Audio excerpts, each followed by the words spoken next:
Selamat berjumpa lagi dalam serial perencanaan produksi yang kedua. Pada serial yang pertama, kita sudah belajar mengenai perencanaan produksi stabil. Kali ini perencanaan produksi bergelombang. Perencanaan produksi bergelombang itu artinya kita membuat perencanaan persediaannya.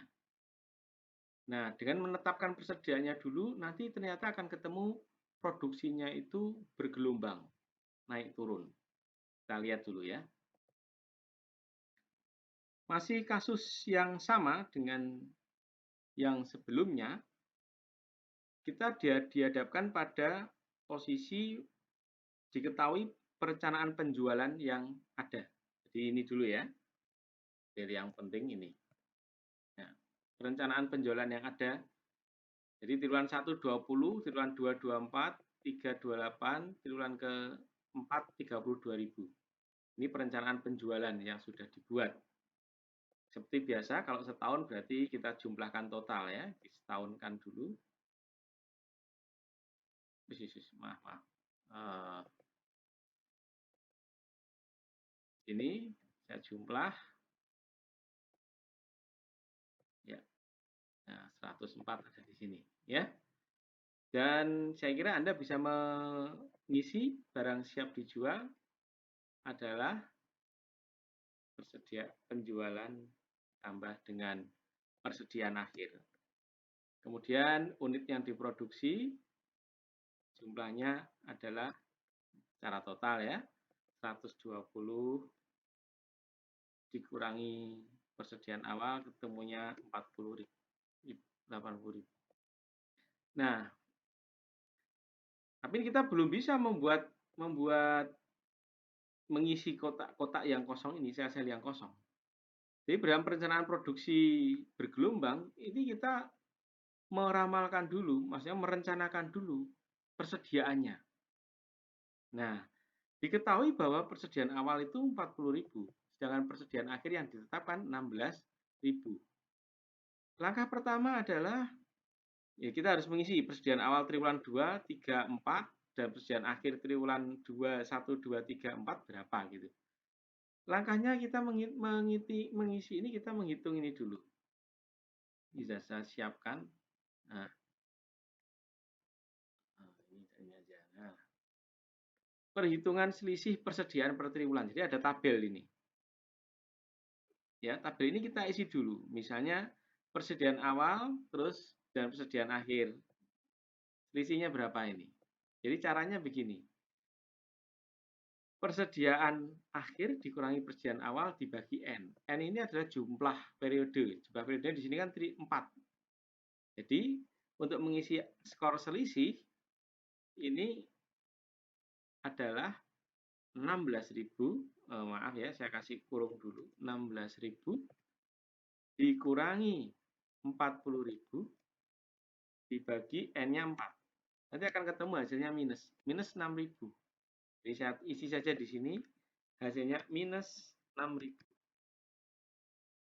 Artinya apa kalau hasilnya minus 6.000? Persediaan awal ini menjadi persediaan akhir triwulan 1 ini akan turun, jadi dikurangi. Ya, dikurangi. Jadi di sini persediaan akhirnya triwulan 1 adalah persediaan awal 40.000 dikurangi selisihnya yaitu 6.000. Karena 6.000 sudah minus, maka ini modelnya saya kasih plus ya. Nah, begini 34.000.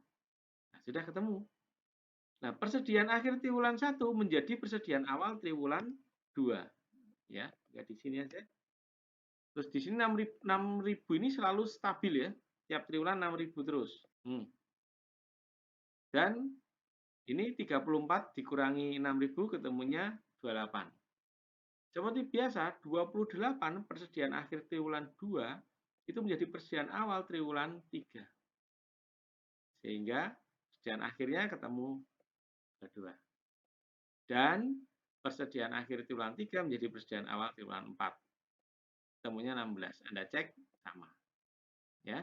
Artinya ini semua sudah terisi berarti. Ramalan atau perencanaan persediaan sudah ada. Mari kita masukkan dalam tabel ini.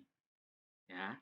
Jadi persediaan awal sama kan 40.000. taruh sini aja. Kemudian persediaan awal berikut, persediaan akhir triwulan 1 adalah 34.000. Ya. Terus triwulan 2 persediaan akhirnya adalah 28.000. Triwulan 3 persediaan akhirnya adalah 22.000. Triwulan 4 persediaan akhirnya adalah 16.000. Jadi saya link saja di sini. Ya. Nah, sebelum ini sebelum saya tarik-tarik ya, persediaan awalnya kan sama juga, tinggal kita copy di sana, ya. Persediaan awal triwulan 2 adalah 34.000. Kemudian persediaan triwulan 3 adalah 28.000 dan triwulan keempat adalah 22.000. Sudah ketemu? Kalau sudah ketemu, ya mari kita hitung. Ya, barang siap dijual triwulan 1 berapa? Sama dengan tarik saja 54. Ya. Triwulan 2 hitung sendiri ketemunya 52. Ini kalau Anda jumlah ketemunya sekian. Untuk bisa menjadi unit yang diproduksi berarti 54 dikurangi dengan 40. Ya, ketemunya 14. Terus dan seterusnya. Ya.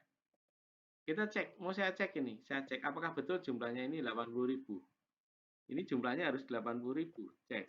Oh, betul 80.000. Berarti benar ya. Nah, ketemu sudah. Bagaimana membuat ini kan fluktuasi nih. 14, 18, 22, 26. Ini kan bergelombang. Ya. Jadi kuncinya adalah meramal persediaan dulu dengan cara ini, dengan cara ini.